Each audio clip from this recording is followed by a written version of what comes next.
It usually doesn't start with rage or some cinematic awakening. It starts with a quieter humiliation, the kind you don't post about because it sounds too ordinary to be dramatic. Like the moment you realize your calendar is not actually yours, that your best hours belong to alarms, traffic, meetings, approvals, and permission slips disguised as professionalism, and that the life you imagined for your family keeps getting postponed by a system that always has one more form to sign, one more bill to pay, one more year to wait. Most people never name that feeling because they've been trained to call it adulthood, responsibility, realism, and they swallow it like medicine. But a hunter notices the moment instantly, not because he's special, but because his internal compass starts vibrating when the path is wrong, and he can feel in his body the difference between a life that is being built and a life that is being spent. The system doesn't need a prison to trap you, because the most advanced form of control is a routine you accept voluntarily, a routine that looks respectable from the outside and feels suffocating from the inside. And the dangerous part is that it doesn't even look like a trap at first, because it comes disguised as safety. It comes dressed as stability. It comes with predictable paychecks and tiny weekend rewards to keep you quiet, and you don't realize what it costs until you wake up one day and understand that your prime years weren't stolen. They were traded away in small daily increments you barely remember agreeing to. And this is where the divide appears, because the average person, when they feel that pressure, tries to soothe it, tries to buy comfort, tries to distract the feeling with noise, scrolling, outrage, binge watching, complaining, coping, praying. The discomfort goes away, but the hunter treats discomfort like a signal flare, like smoke on the horizon, not something to panic over, but something to interpret, because a hunter does not ask, "How do I feel better right now?" he asks, "What is this feeling revealing about the terrain I'm standing on, and what is it costing me to stay here?" Because this is terrain, and the terrain rewards predictability, punishes independence, and offers comfort as a leash, and most people walk on the marked trail because it's lit up and socially approved and safe, while the hunter steps off path quietly, not to rebel for attention, but to see what's hidden in the woods that crowds never find. If it feels like it hit the like button, because the truth is most people will hear this and immediately try to laugh it off, and the ones who feel it are usually the ones who are waking up. When you step off path, you notice the first real chain isn't money, it's attention, because attention is the steering wheel of the mind, and the mind is the steering wheel of the life. And if your attention is owned by headlines, notifications, dopamine cycles, and emotional bait designed to keep you reactive, then you can work hard forever and still never move forward because you're spending your life force on reactions that build nothing. A hunter doesn't escape by hating the system because hatred is still attachment, and attachment is still control. So instead of screaming at the machine, the hunter studies it like a tactician studies supply lines, incentives, weak points, and timing. Because once you understand what the machine feeds on, you stop feeding it for free, and once you stop feeding it, it starts to feel smaller. Not because it changed, but because you did. This is where the hunter stops asking for permission and starts building leverage. And one of the sharpest forms of leverage, the kind that breaks the location chain and the boss chain in one move, is learning the markets not as a fantasy, not as a casino, not as ego fuel, but as a disciplined craft. Because when a hunter can extract income from the markets through skill, structure, risk control, and patience, he's no longer tied to a building. He's no longer tied to a supervisor's mood. He's no longer asking another grown man for permission to take a holiday or see his family. And he's no longer pretending that security is real when it can be removed with one email. Now picture what that actually feels like. Not the Instagram version, not the loud version, but the real quiet power of it. It's waking up and knowing the first hour of the day belongs to you, that you can sit with a chart like it's a map, that you can watch price move like weather, not as something to fear, but as something to read, and that your income isn't chained to a time card, but connected to your ability to think clearly under pressure. It's the moment you realize you can work from anywhere, not because you're running from responsibility, but because you've built a skill that travels with you, And suddenly the idea of being stuck in one city, one office, one routine starts to feel like a story you used to believe, not a law of nature. It's taking your laptop to a quiet place while the world rushes and complains, and you're not escaping life. You're designing it because the market doesn't care where you sit. It only cares whether you have an edge, whether you respect risk, and whether you can execute without flinching. And when you start to taste that independence, even in small amounts, it changes what you're willing to tolerate in every other part of your life.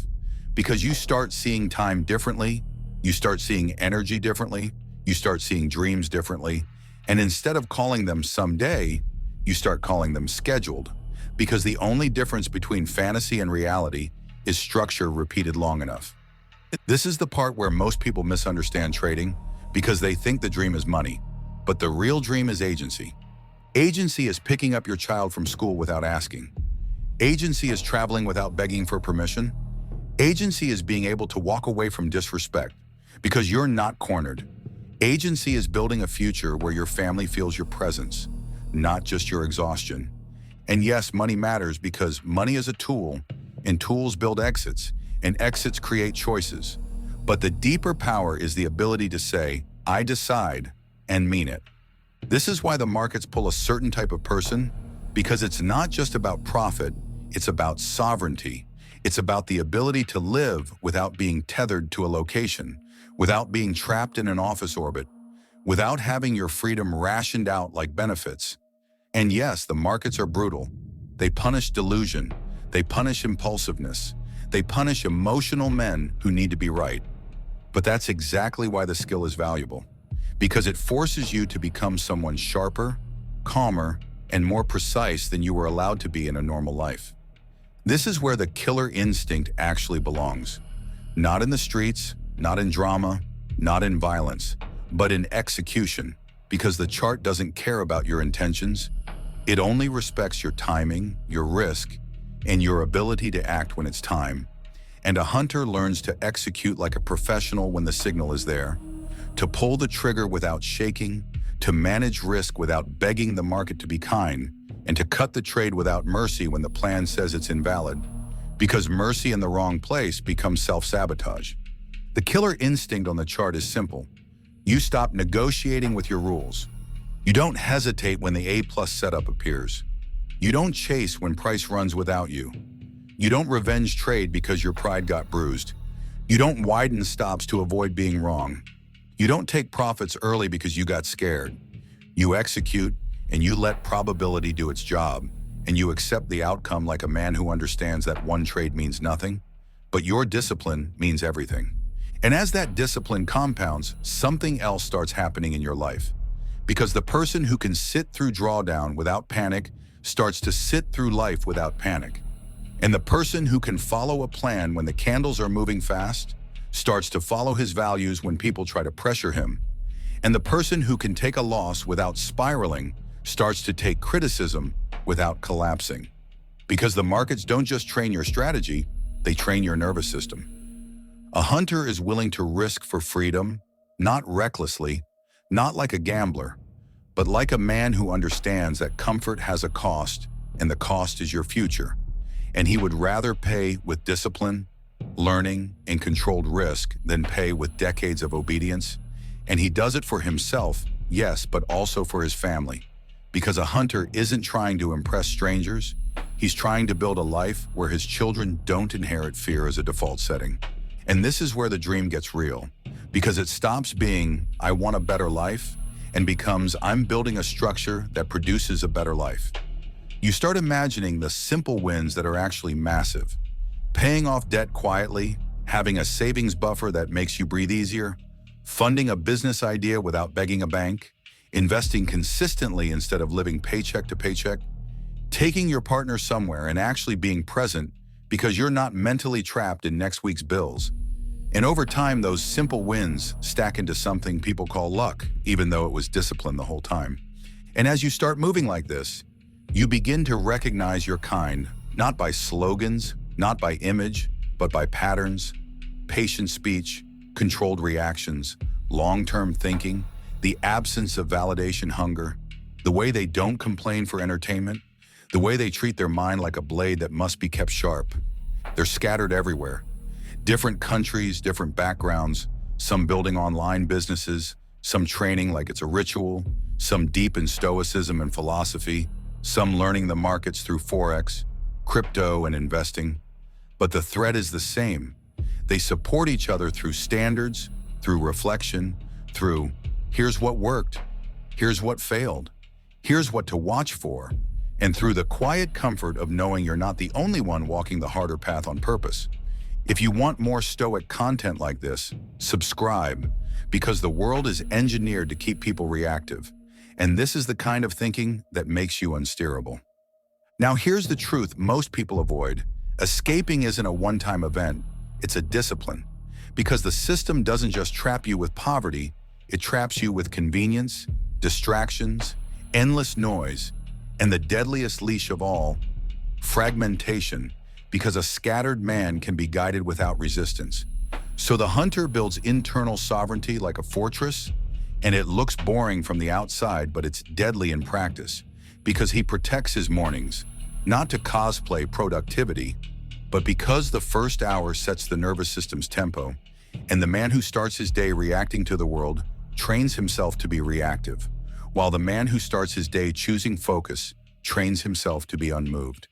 He builds routines that stabilize his body, because a body that can't handle discomfort will always choose comfort over growth, and comfort is the system's favorite drug. He builds silence because silence keeps the plan safe, and loud people leak their goals to people who secretly want them to stay small. He builds patience, because patience is what allows compounding, and compounding is how tiny advantages become massive exits. He stops advertising what he's going to do, and he starts letting outcomes speak, because outcomes don't argue, outcomes don't negotiate, outcomes don't need permission. And if you're wondering what the final move looks like, it's not rebellion, it's not a viral rant, it's not burning bridges for applause, it's the simplest thing in the world and the hardest. You wake up one day and realize you can walk away. Not because you got lucky, but because you built leverage. And leverage is freedom, and freedom is the one thing the system can't sell you, because if it could sell it to you, it would still own you. So we don't ask for freedom, we don't beg for it, we don't protest for it, we don't wait for permission to be ready, because the gatekeepers were never going to hand it to you anyway. We build a skill so sharp it becomes a key, a skill that doesn't care what city you live in, what boss you have, what office you're chained to, what excuses the economy is selling this month, or what mood the world is in, because it travels with you and it answers only to your discipline. That skill is trading, not as gambling, not as fantasy, not as dopamine chasing, but as a craft built the way a hunter builds anything real, through repetition with intention, through failure used as feedback, through rules treated like law, through risk controlled like a weapon, and through execution that doesn't shake when the moment comes. And when that skill is built, when you can read the market, wait without needing action, strike without hesitation, cut losses without ego, and stack wins without greed, something changes quietly and permanently. You stop needing the system's approval. You stop asking for holidays. You stop negotiating your life around meetings and schedules that were never yours. Because now you have an exit you earned, not a loophole you found, not a shortcut you bought, an exit you forged. And when the day comes, you don't make a speech about it, you don't announce it, you don't argue with people still trapped inside the routine. You just close the door behind you, look at the ones you're responsible for, and you leave. We are hunters,